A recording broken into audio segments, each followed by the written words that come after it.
Golpe a golpe, buenos días.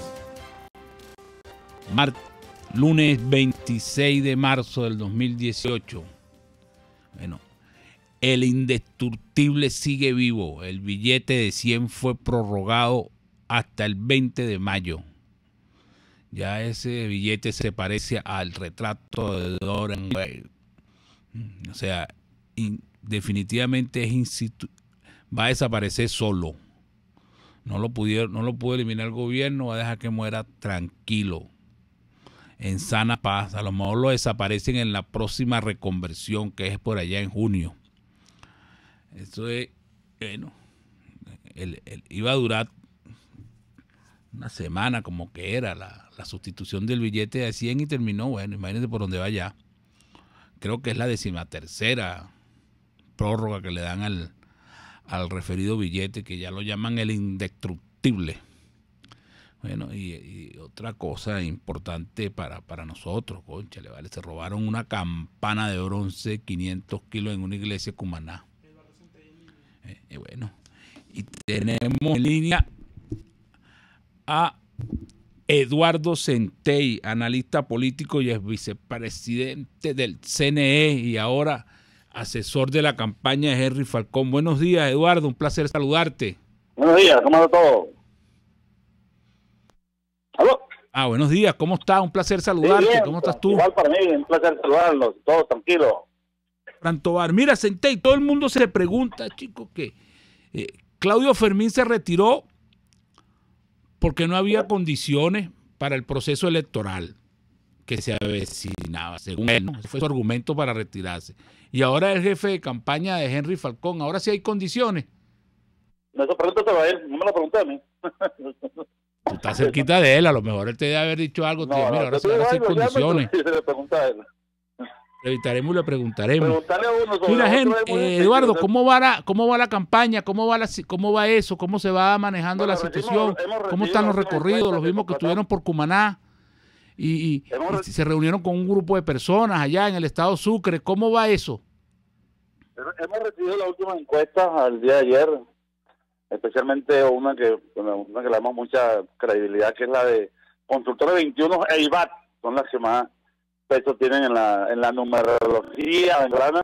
Aparece Falcón con 10 puntos encima de Maduro, con la intención del voto. Y los recorridos que se hicieron en Oriente, en el estado Sucre, en el estado Anzoátegui, en el estado Monaga y en el estado Bolívar, fueron exitosos, con una receptividad para hacer la primera gira de un candidato, digamos, en el país, sin que la campaña se haya iniciado oficialmente. Fue una cosa exitosa, la gente volcada en las calles, en los mercados, saludando, abrazándola. Una campaña que se vaticina exitosa. Estamos muy contentos, muy contentos. Eduardo, y tienen ustedes en este momento están preparando la maquinaria para cubrir las mesas, etcétera. ¿Tienen toda la gente ya? Sí. ¿Ya están activados en eso con los partidos políticos que están apoyando nosotros a Henry Falcón? 600.000 personas inscritas que se ratificaron en lo que se llamó el proceso de validación de los partidos. Allí tú tenías que llevar a la gente al centro, identificarla, que ellos firmaban, se tomaban todo ese material que se hizo en el proceso de validación de los partidos, quedó archivado, quedó registrado en los listados de militantes. Esos son unas 500 y tantos, casi 600.000 personas que van a ser llamadas, por supuesto, a participar. Pero eso avanzando, me imagino que después la gente se va incorporando. Por ahora contamos con los militantes ya inscritos, pero por supuesto que después va a haber independientes, gente que se acerca. No creo que nos vayamos a quedar solitos ahí. Además, como hay elecciones para concejales y son 5.000 cargos de concejales, esa gente también se va a incorporar. Mira, Eduardo, hay informaciones contradictorias entre el gobierno y la ONU, porque el gobierno cada ratico insiste en que va a venir una especie de comisión de la Organización de Naciones Unidas a revisar el proceso electoral venezolano, y cada vez que el gobierno o una agencia noticiosa del gobierno publica eso, el vocero del secretario general sale contundentemente y dice que no va a venir ninguna representación de la ONU, porque la ONU no tiene esa potestad sin una serie de mecanismos de carácter administrativo interno que lo aprueben, y eso pone en una situación un poco difícil a Henry, porque Henry planteó que si no venía una comisión de la ONU de observadores de la ONU a ver el proceso electoral, él no iba a participar. ¿Cómo piensan resolver esa situación ustedes con ese problema que se le está presentando? Y Henry Falcón lo expresó públicamente. Le estamos pidiendo al gobierno que si es cierto que la Organización de las Naciones Unidas le envió una carta al presidente que la enseñe. Lo curioso del caso es que no la enseña. La carta aparece el vocero, pero la carta, esa carta desgraciada puño y letra de mi amada, la carta no aparece. Entonces le estamos pidiendo al gobierno, y por esta vía le pido también al gobierno, señores del gobierno, si la Organización de las Naciones Unidas le contestó oficialmente, ¿qué fue lo que contestó? Que todo el pueblo quiere saber. Eso fue lo que la ONU dice. En los pasillos se dice que ellos pidieron 5 meses, que necesitaban 5 meses para poder hacer una auditoría y una observación eficaz, pero no estamos al cabo de saber, porque no aparece la carta. En stand-by, entonces Henry todavía mantiene su posición, el grupo de Henry mantiene su posición sobre los observadores internacionales. Claro, nosotros pedimos 9 observadores, que son UNASUR, Mercosur, la Internacional Socialista, la Organización Demócrata Cristiana de América, el Centro Carter, la ONU, la Unión Europea, la Unión Interparlamentaria Mundial y la ONU y la Unión Africana. Nosotros hemos pedido que le dimos al gobierno y al CNE que invitara a todas esas organizaciones, tampoco nos han respondido. El CNE hasta ahora no nos ha dicho si lo invitó, si no lo invitó, si aceptaron o no aceptaron. Eso también está, digamos, en incertidumbre. Centey, el gobierno acaba de decretar para junio una reconversión monetaria, sin siquiera haber conversado con Henry Falcón, que de alguna manera es el candidato que se encuentra con posibilidades pues, de participar en este proceso electoral, y él llega y lanza esa reconversión como que si él va a ganar, pues punto, ¿no? Y Henry Falcón plantea la dolarización. Oye, ¿no sería como irrespetuoso por parte del gobierno haber hecho así, si siquiera, oye, tener una mini conversación con Henry? Los gobiernos, cuando están derrumbándose y cayéndose, hacen pura locura. Ese es uno de los síntomas claros y más evidentes de que un gobierno se está desmoronando, cuando empiezan a hacer locuras como esa del Fondo Monetario. Si no pudieron arreglar con el billete de 100, pudieron resolver lo de un billete, ahora quieren resolver todos los billetes. O sea, es una especie de tiro al vacío, es como una especie de delirium que tiene el gobierno, delirium economicus que tiene el gobierno con la supuesta conversión monetaria. Todo eso está rodeado de pura ilegalidad, de absurdeces, contradicciones, errores, malas apreciaciones, disparates. Eso es una carrera hacia la locura. Porque lo otro es, Eduardo, que pareciera que nadie habla de la situación crítica del país. O sea, pareciera que la oposición no existiera para hacer los planteamientos referente a cómo estamos viviendo la situación. Porque, por ejemplo, ayer en un programa de opinión, Ezcarrá decía, por menos de lo que ocurrió, de lo que está ocurriendo ahorita, se produjo el Caracazo. Y pareciera que la oposición en eso como que es muy débil, para expresar la situación de lo que está sucediendo en este momento. Yo creo que los venezolanos están apostando a la paz. Yo creo que no han ocurrido, digamos, hechos así públicos de violencia callejera por el hambre, por la crisis económica, social, la inseguridad, desabastecimiento, hiperinflación. Todo ese bojote de fenómenos sociales, políticos y económicos que hacen que la gente esté irritada. Pero aunque la gente está irritada y molesta, todavía confía en una salida constitucional, en una salida pacífica, en una salida electoral. Las encuestas sí lo recogen, la intencionalidad del voto ha ido subiendo. La gente quiere salir de Maduro, porque es que tiene 2 opciones. Si gana Maduro, eso es mentira que Maduro va a salir, como algunas personas afirman, me dijeron, Margarita, es que en lo que Maduro gane, ahí se cae.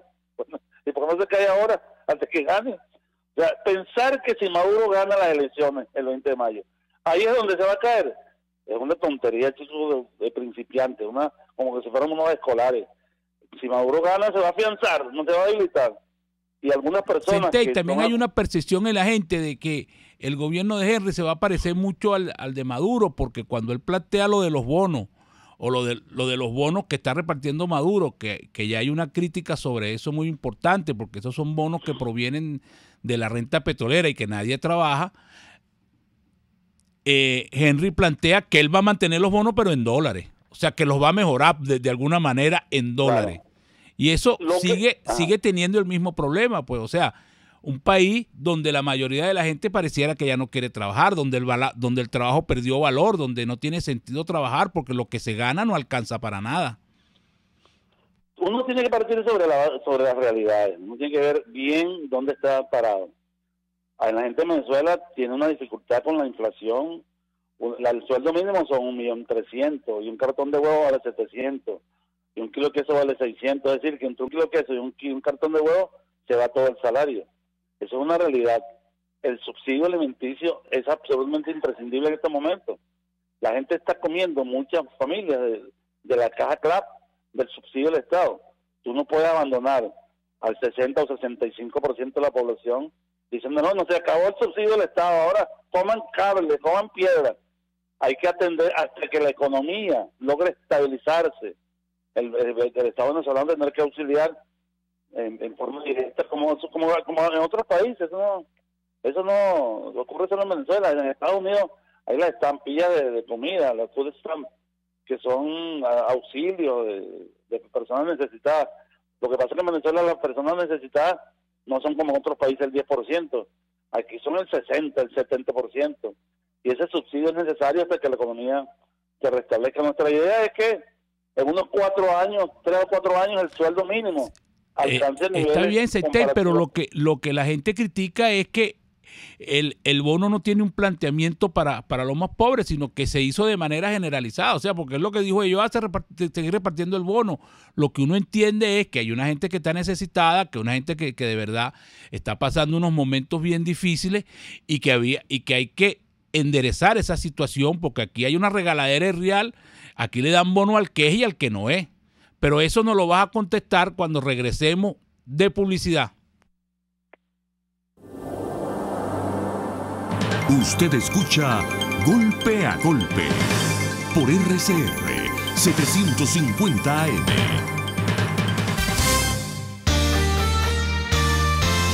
A mitad de tarde, disfrute de una amena tertulia, acompañada del análisis preciso del acontecer nacional e internacional. La Linterna, con Diego Bautista Urbaneja. Relájese al son de buena música, participe y forme parte de este espacio. La Linterna, de lunes a viernes, a partir de las 2 de la tarde, por RCR 750 AM.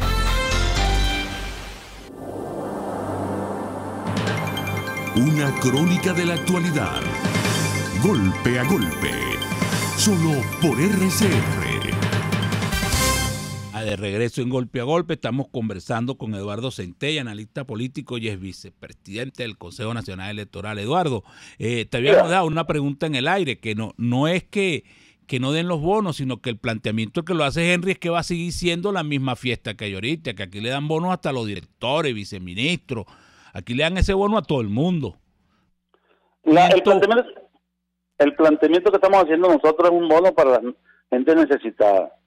A lo mejor algún bandido se cuela, eso es posible que un bono hecho para la gente que necesita, que no tiene cómo comer, algún tipo se mete y se colea, eso es posible, pero eso será en todo caso una excepción.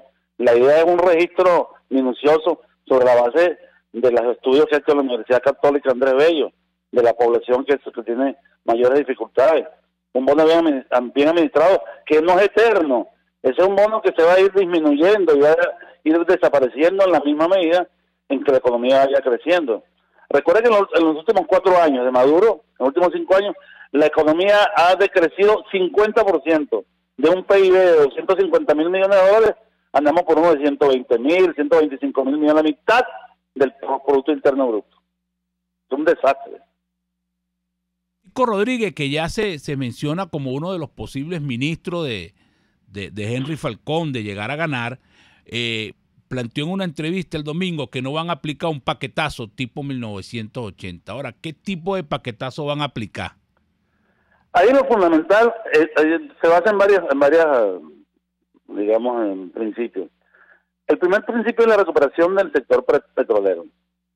Venezuela llegó a producir 3.600.000 barriles y ahora estamos un poco menos de 1.700.000, es decir, estamos produciendo la mitad de los barriles que producíamos antes. Entonces, una de las cosas es la recuperación de la industria petrolera, que no es fácil, que requiere grandes inversiones, pero suponemos que en un plazo de unos 2 o 3 años podamos levantar la producción en unos 300 o 400.000 barriles de petróleo y llegar otra vez a 2.200.000, 2.300.000, que genera una cantidad suficiente de recursos como para empujar a la economía. El segundo es la dolarización del salario, el uso de la detención inmediata, absoluta, de la hiperinflación a través de la eliminación de la discrecionalidad en la emisión de billetes y la dolarización que existe en otros países, en Ecuador, en Panamá, en Santo Domingo, en El Salvador.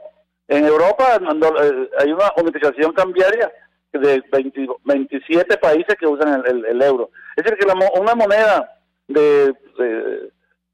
digamos, de otro país más sólida nos ayudaría. Es otro de los bastiones. Y por supuesto sería la apertura en general al sector privado, la protección a la industria privada. Centey, en este momento se habla puro de economía, ¿no? Todo el mundo está preocupado, todo el mundo está, bueno, uno va a los mercados y aquello es una tensión perenne sobre la situación de los precios, pero hay un tema que yo quisiera tocar contigo, que es el que tiene que ver con la Asamblea Nacional Constituyente. Si Henry Falcón llegase a ganar, ¿qué va a hacer con la Asamblea Nacional Constituyente? ¿Cómo se van a manejar con esa entelequia, con esa cosa, por no sé qué nombre darle, ¿no?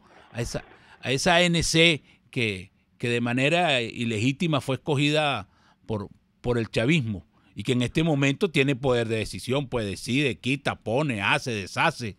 ¿Cómo se van a manejar con eso? Una de las características de la sociedad venezolana y de Venezuela como país es la importante presencia y el poder presidencial. Aquí el presidente, después de la Constitución y en general de todas las leyes, tiene un poder, digamos, muy superior al resto de los poderes. No hay un verdadero equilibrio.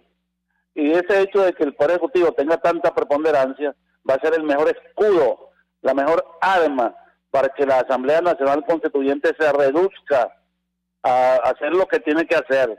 ¿Qué es lo que tiene que hacer la Asamblea Nacional Constituyente? Hacer una constitución y después someterla a escrutinio público.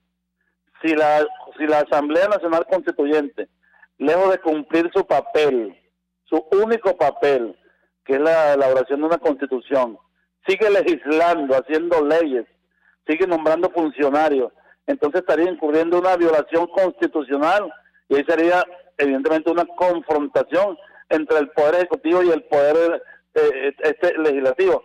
Que no creas que si Falcón gana, va a tener, la Asamblea Nacional Constituyente va a tener mucho poder. Todos esos poderes, digamos, que están sostenidos en la actualidad por el gobierno, por el chavismo y por el madurismo, todos esos poderes se desmoronan, eso se agota. El Partido Comunista en Rusia tenía 50 millones de militantes, 50 millones. Y cuando se desmoronó el muro de Berlín y se cayó la Unión Soviética, en las primeras elecciones sacaron 1 millón de votos. Eso es lo que va a pasar. En lo que se caiga el gobierno porque pierde las elecciones, todo ese andamiaje se desmorona y no va a quedar nada. Polvo, si acaso. Otra cosa que también llama mucho la atención, Centey, fueron las declaraciones del gobernador de Anzoátegui, Roberto Sira, que en el fin de semana pasado planteó que Henry Falcón debería retirar la candidatura porque no había condiciones electorales para un proceso electoral pulcro y democrático.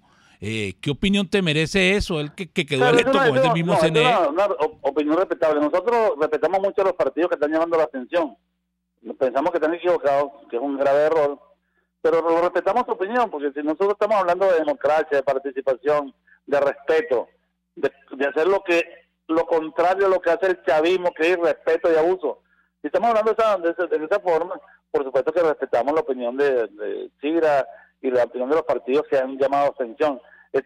Creemos que absolutamente equivocados, porque parten de una idea, que es lo que te estaba diciendo ahorita, una idea que es totalmente absurda, según la cual, que si Maduro gana el 20 de mayo, en lugar de apuntalarse, en lugar de afianzarse, se va a debilitar.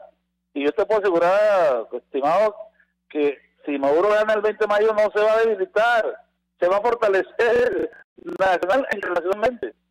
O sea, yo no sé dónde sacan algunos partidos, algunos dirigentes que mientras Maduro gane más elecciones, va a estar más débil. Una cosa absolutamente contraria a la razón, al sentido común. Es una cosa de verdad misteriosa. Ahora, ¿tú estás convencido que el chavismo quiere entregar? Porque pareciera que la lógica es que en unas elecciones limpias, pulcras y democráticas, el chavismo perdería, obviamente. Sí, pero así en estas condiciones parece que es un poco imposible que el chavismo pierda. Ha habido otros casos donde los organismos electorales han sido impíos, han sido ilegítimos, han sido desviados, sesgados, han sido sinvergüenza, han sido comprados, manipulados, y ha ganado la oposición. En Chile, cuando el referéndum del sí y el no, el que hizo las elecciones no fue a ningún organismo electoral, fue el ministro de Relaciones Interiores de Pinochet, el ministro, el militar, el golpista con él, y aún haciendo así que era un organismo absolutamente pinochetista. Tuvo que reconocer la victoria. Lo mismo pasó en Sudáfrica con Mandela, que tuvieron que reconocerle, con Violeta Chamorro, con Uruguay en España. El sistema electoral de España era de Franco, era franquista.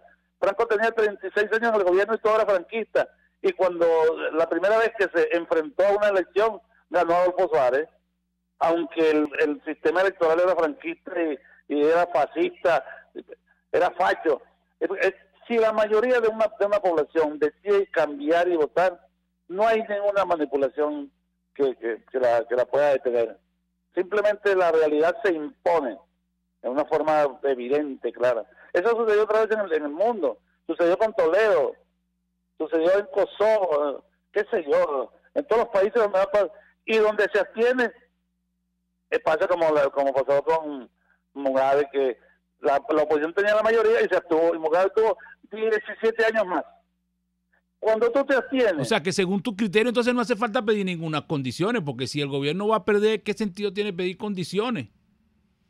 Porque las condiciones... ¿Para qué hacen falta los observadores, pues? No, porque eso es una cosa, digamos, mientras tú le pongas al gobierno... Si ese planteamiento es que con una mayoría abrumadora tú ganas y no hace falta condiciones...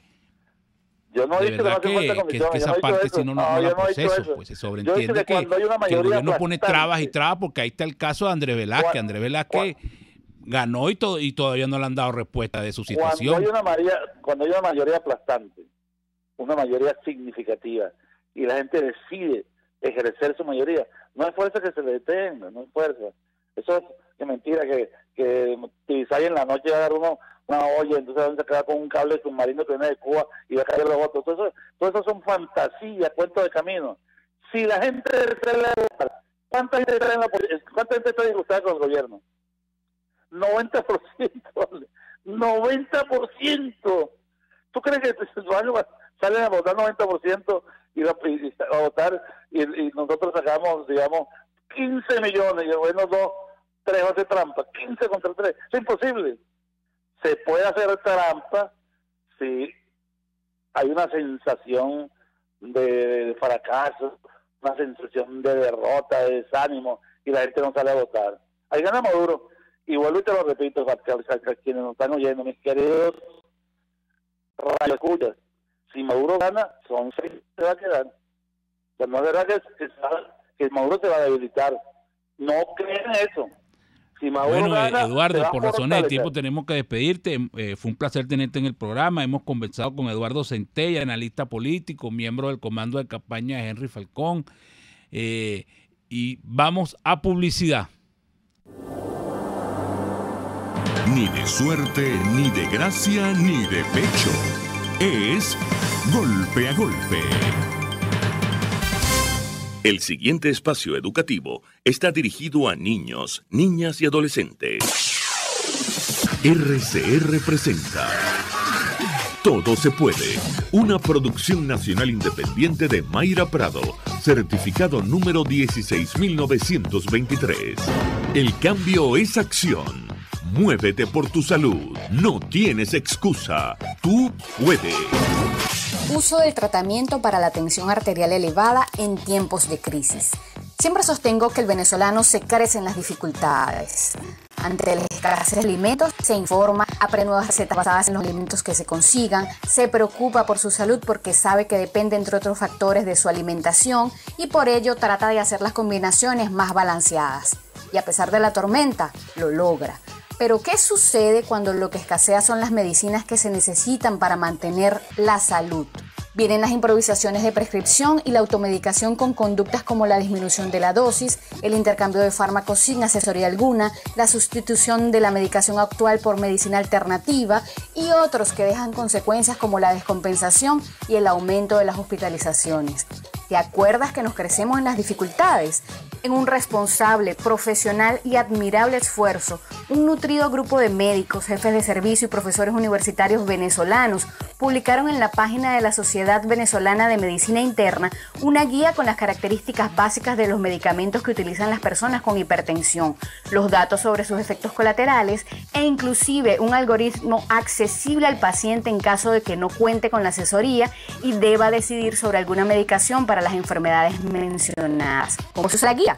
Por medio de una tabla que te guía a conocer el principio activo de tu medicamento, a qué familia pertenece, la dosis que consumes actualmente, entre otros datos, podrás llegar a una acertada sustitución del medicamento que consumes. Reitero que esta es una ayuda en tiempos de escasez de medicamentos y tan pronto como puedas debes consultar este cambio con tu médico. ¿Por qué este esfuerzo? La situación ya la conoces por ti o por un familiar querido. Tomas antihipertensivos desde hace años, te quedan 5 pastillas, el precio está por las nubes y además no se consigue. Empiezas a preguntarle al vecino qué es lo que él toma para ver si con eso resuelves. Con esta guía se pretende acompañar al paciente para evitar cambios en la prescripción del medicamento, la disminución del número de dosis y sin duda se pretende mantener el control de tu tensión arterial y por ende la mejora de tu salud. En mayrapradosalud.wordpress.com pongo a disposición el material con la esperanza de que continúen las acciones de promoción de la salud sin el calificativo en tiempos de crisis. Venezuela en bienestar. Todo se puede. RCR presentó Todo se puede con Mayra Prado. Síguela por Twitter, @todosepuedenet. Una producción nacional independiente de Mayra Prado, certificado número 16923. Haces trabajos por internet y recibes pago en plataformas como PayPal. Con AirTM puedes pasar ese dinero a tu cuenta de manera rápida y totalmente segura en un par de horas, sin importar dónde te encuentres. Es muy sencillo. Solo debes entrar a airtm.com, regístrate y podrás pasar tus fondos a tu cuenta venezolana. Registrarse es gratis. AIRTM. AirTM, la forma más segura para mover tu dinero. Para desayunar, almorzar o cenar, te recomiendo el mejor restaurante de comida criolla, Los Pilones, donde probarás y comprobarás la mejor y auténtica comida criolla. Restaurante Los Pilones, el centro de la gastronomía criolla, donde la arepa es la reina. En Las Mercedes, frente al Tolón. Restaurante Los Pilones, auténtico sabor criollo. Central Madeirense, orgullosos de cumplir un año más. Nuestro país nos ha dado un suelo fértil y el fruto maravilloso de su gente nos recuerda que ser venezolano se lleva en el corazón. Central Madeirense, 68 años, sembrando el presente con vista al futuro. RCR 750 AM, porque lo bueno une.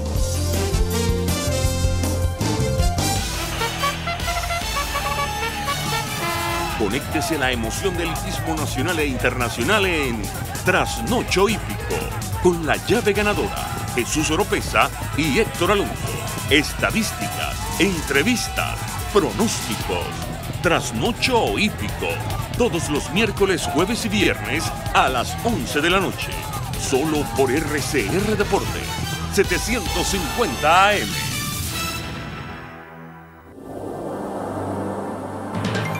Golpe a Golpe, el cuento completo entre lo irónico, lo serio y lo ácido. De regreso en Golpe a Golpe, y ahora conversamos con Fernando Luis Egaña, es ministro de Información, profesor universitario y articulista de algunos periódicos. Buenos días, Fernando, un placer saludarte. Igualmente, Fran, para ti, saludos. Fernando, ¿saldremos de esto? ¿Será posible salir de esta situación que estamos viviendo?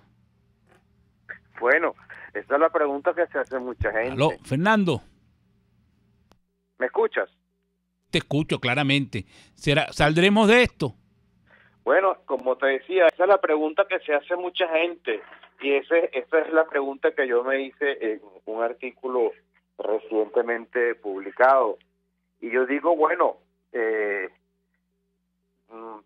hay que tener esperanza de que la respuesta es afirmativa. Sí saldremos. Ahora, eso no significa que ese proceso va a ser un proceso fácil o un proceso no traumático como algunos aspiran, probablemente de buena fe. Por supuesto que todos desearíamos que en Venezuela se pudiera producir un cambio político profundo de la manera más armónica y más civil posible, pero crear la expectativa de que eso va a ser necesariamente así, me parece que no sería adecuado, sería estar creando una expectativa probablemente falsa. Ahora, lo que sí tenemos que entender, y yo creo que eso lo ha entendido mucha gente, es que el presente venezolano no conduce a otro lado, sino a la destrucción del país. Y yo no creo que nadie quiera, en su fuero personal, que su país sea destruido.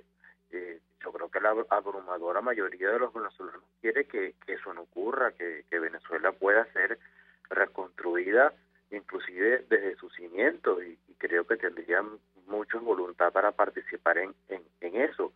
Ahora, no es tan fácil, te decía, porque ya hay muchos venezolanos que se han contestado esa pregunta con la cual tú comenzabas el programa, y esos son los venezolanos que se han ido.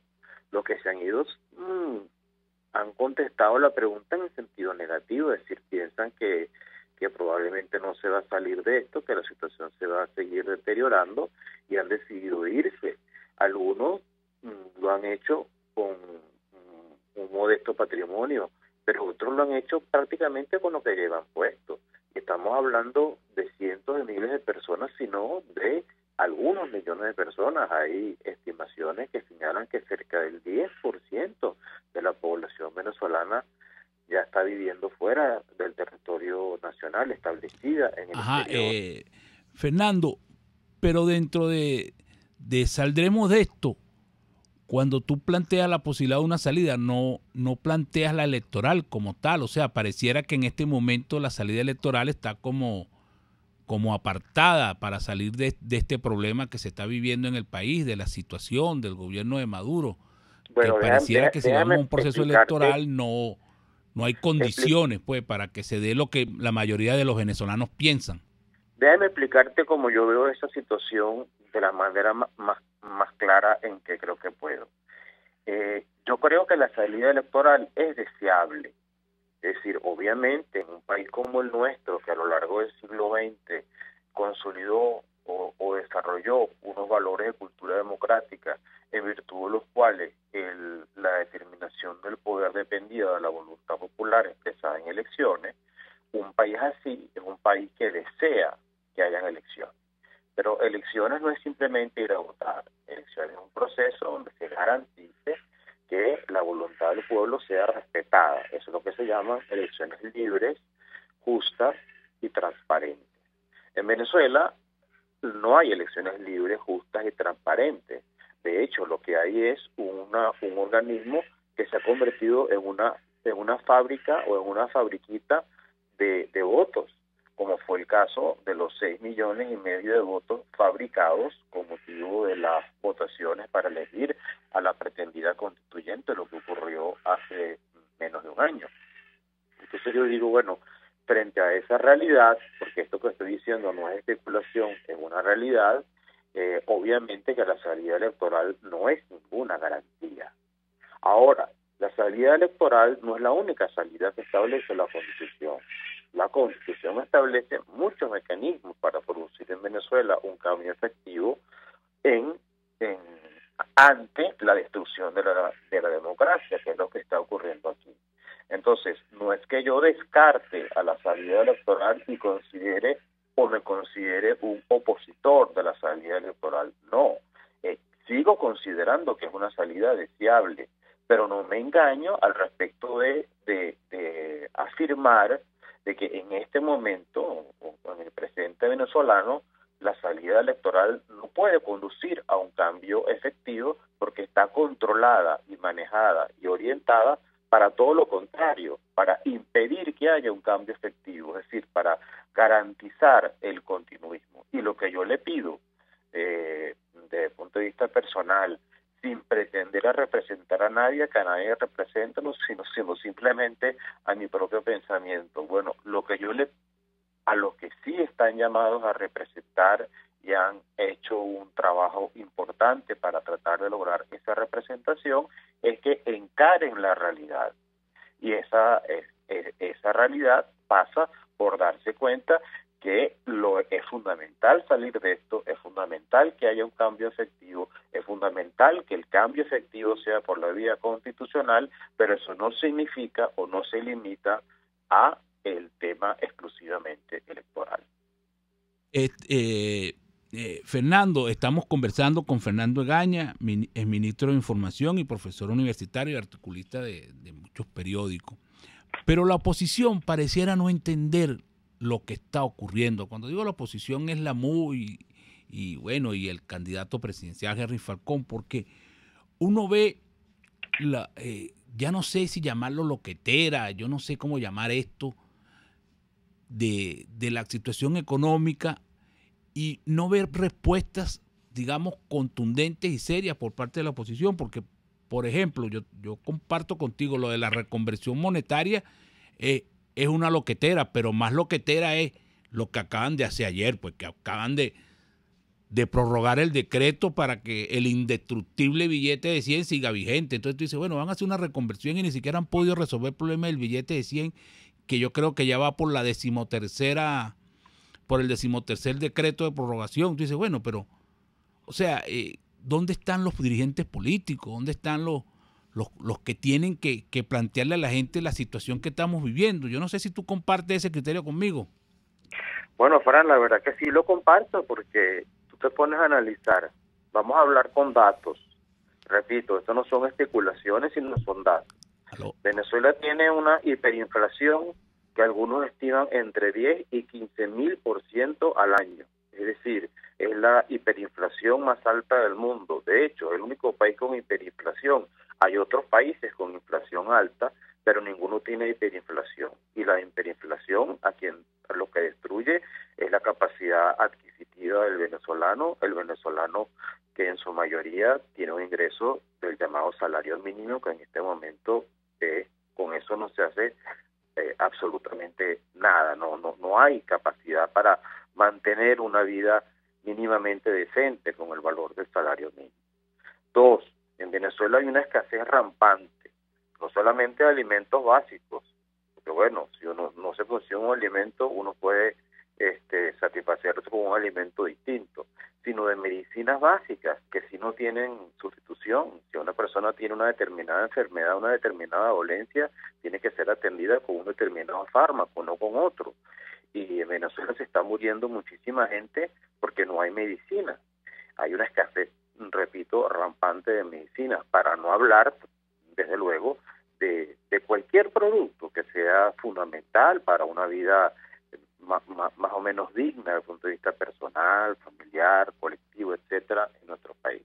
Eso configura, además del tema de la inseguridad, que también es rampante, una situación de crisis humanitaria. En países donde hay situaciones de crisis humanitaria, se producen grandes conflictos políticos, es lógico, porque hay una realidad económica y social que está,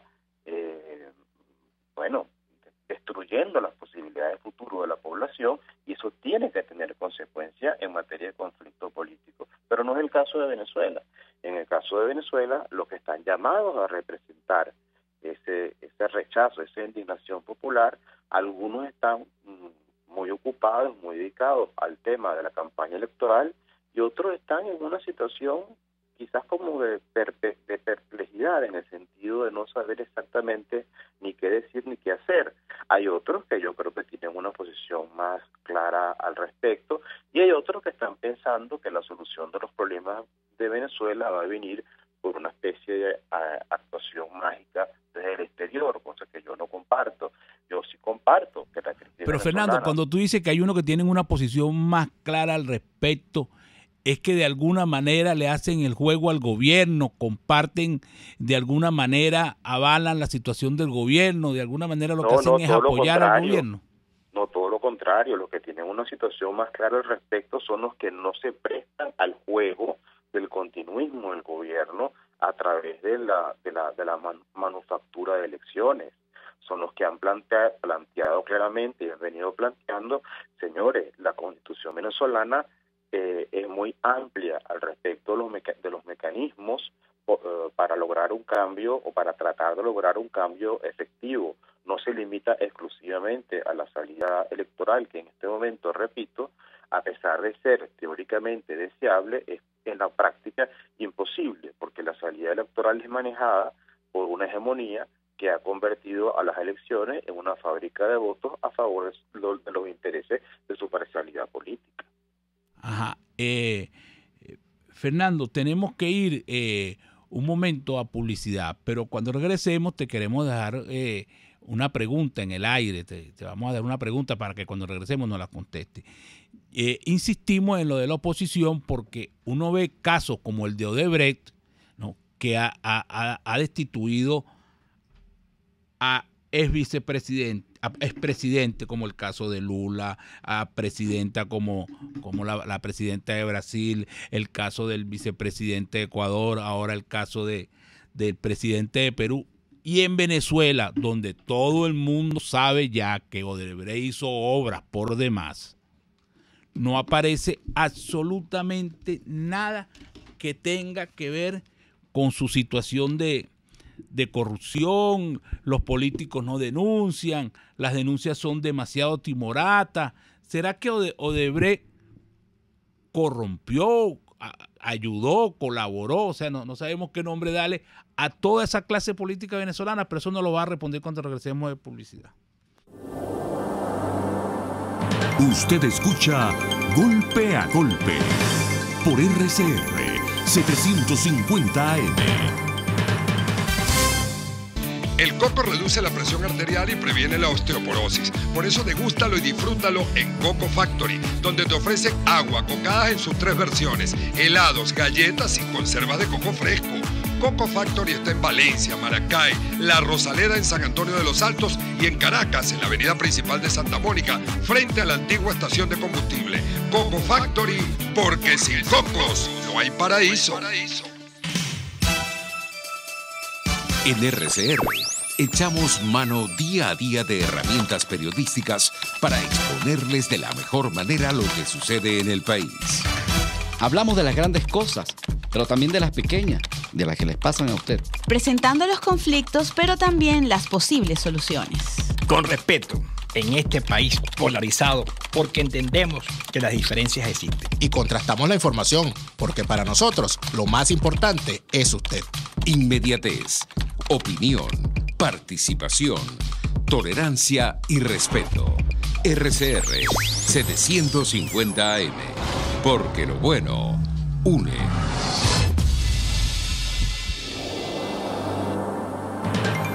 Una crónica de la actualidad. Golpe a golpe. Solo por RCR. De regreso en Golpe a Golpe, estamos conversando con Fernando Egaña, el ministro de Información, profesor universitario y articulista de prensa. Fernando, te habíamos dejado una pregunta en el aire que está relacionada con el caso de Odebrecht, porque la situación de corrupción de Odebrecht, quitó a Dilma, puso preso a Lula, acaban de destituir a PPK en Perú, está Jorge Class de vicepresidente de Ecuador. O sea, hay una cantidad de grandes personajes que se han visto involucrados en casos de corrupción. Y en Venezuela, donde Odebrecht hizo bastante obras, donde se conoce que la corrupción campea, no pasa nada. Ni del lado de la oposición, ni del lado del gobierno, ni del lado de la Fiscalía, ni del lado del Tribunal Supremo, ni del lado de la Asamblea Nacional. O sea, hay como un silencio cómplice de toda la sociedad con respecto a esa empresa. ¿Qué opinión te merece eso? Bueno, eso es un tema, Fran, que a mí me preocupa mucho, porque el escándalo de Odebrecht estalló en Brasil, lo cual es lógico porque la empresa Odebrecht tiene su sede principal en Brasil. Aunque es una empresa global, su sede fundamental está en Brasil y sus líderes y sus principales propietarios son brasileños. Entonces, cuando explotó el escándalo por diferentes denuncias, hubo una investigación política, pero también una investigación judicial. Y en esa investigación judicial estuvieron involucrados los más altos personeros de la empresa, comenzando por su presidente, que es un señor de apellido Odebrecht. Este señor fue a juicio. En el juicio dio un conjunto de testimonios, al igual que otros de sus colaboradores, y después fue condenado y está en prisión. Esos testimonios que ellos dieron involucraban o revelaban una red de corrupción al más alto nivel político en prácticamente toda América Latina, y revelaron casos en Colombia, en Venezuela, en Perú, en Panamá y en otras partes, incluyendo por supuesto también Brasil. ¿Cuál fue la respuesta que ocurrió en casi todos esos países? Bueno, que los parlamentos iniciaron investigaciones políticas y las instituciones judiciales investigaciones judiciales, algunas que han concluido también con condena o con hechos políticos importantes, como la renuncia del presidente del Perú o como el enjuiciamiento de Lula, que es por ese y otros casos, en fin.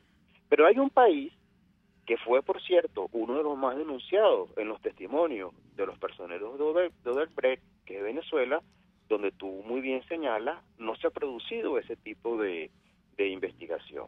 Y claro, lo preocupante es lo siguiente: sabemos que desde el punto de vista del poder real y de la hegemonía, no hay investigación que valga, porque para que haya investigación que valga, tiene que haber unos investigadores independientes, y ni la Fiscalía es independiente, ni los tribunales son independientes. Ellos solamente van a hacer lo que el poder les diga que hagan. Pero lo más preocupante es que este caso, que se desarrolla en el 2016 y en el 2017, se desarrolla coincidiendo con una Asamblea Nacional cuya mayoría es de oposición y que tiene una comisión de Contraloría cuyos principales dirigentes o coordinadores también pertenecen o supuestamente pertenecen a la oposición, y no ha habido investigaciones serias al respecto. Al cabo de mucho tiempo y ante la presión social, se estableció creo que una subcomisión para investigar el caso Odebrecht, de la cual salieron 2 o 3 declaraciones y todo que terminó finalmente disuelto.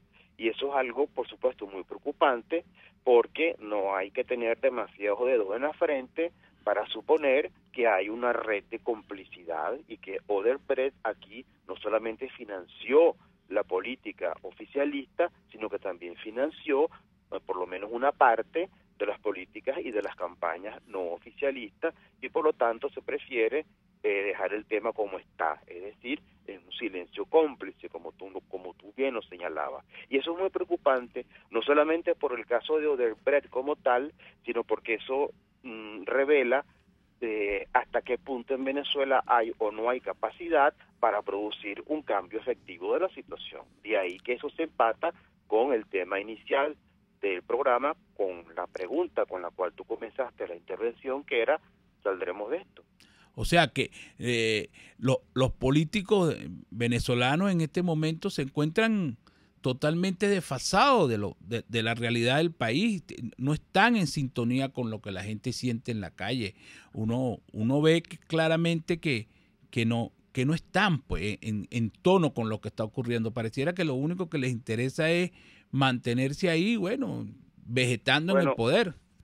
Yo te diría lo siguiente: Yo creo que básicamente tienes razón, pero tampoco podemos ni debemos generalizar de manera absoluta, porque podemos incurrir en grandes injusticias. Es decir, yo no creo que todas las personas que se dedican a la política venezolana, por ejemplo, son cómplices de este tipo de cosas. Yo conozco a muchos dirigentes políticos que son personas muy honradas y muy decentes, con las cuales yo puedo estar de acuerdo o en desacuerdo con sus ideas, pero que no cuestiono su corrección personal y patrimonial, y sobre todo en cuanto a personas que han ocupado cargos públicos, que han tenido posiciones de poder y que se han podido beneficiar de eso y que no lo han hecho. Ahora, esos son algunos. Hay otros por los cuales yo, en lo personal,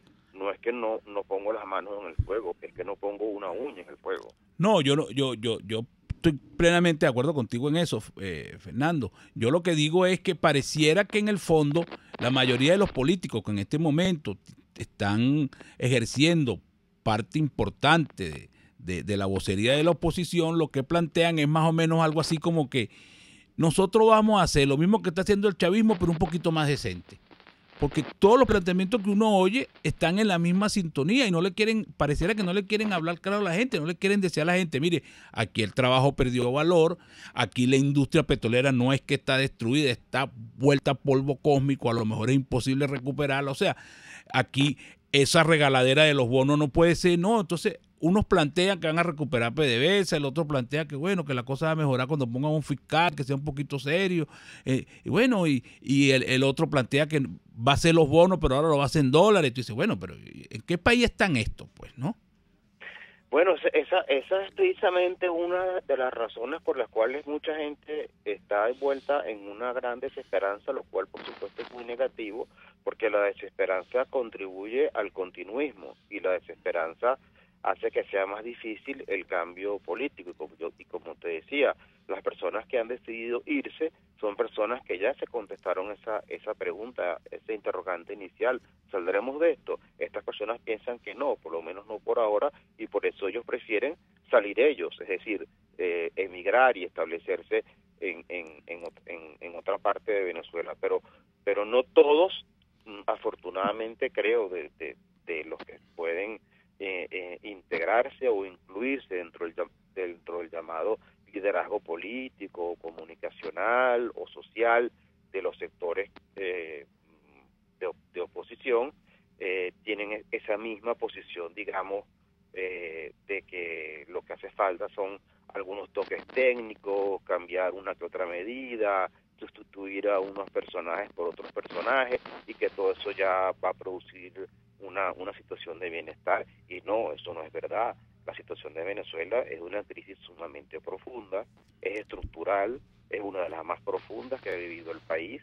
Nunca el país había estado sumido en una catástrofe humanitaria en medio de una bonanza petrolera, y un cambio profundo que se requiere para poder justamente salir de esto es un cambio que tiene inevitablemente que suponer un gran esfuerzo en todos los sectores del país, y decirle a la gente que eso no va a ser así, y decirle a la gente que esto es más o menos algo como coser y cantar, es sencillamente continuar con la mentira. Bueno, Fernando, fue un placer tener el programa. Hemos conversado con Fernando Luis Egaña, es ministro, columnista de muchos periódicos, y yo, para reafirmar un poco lo que tú dices, Fernando, por ejemplo, nadie sabe cuál es el nombre del defensor del pueblo, pero bueno, será hasta mañana. RCR presentó Golpe a Golpe. Para cualquier comentario o sugerencia, escriba a golpeagolpe@rcr.com.be.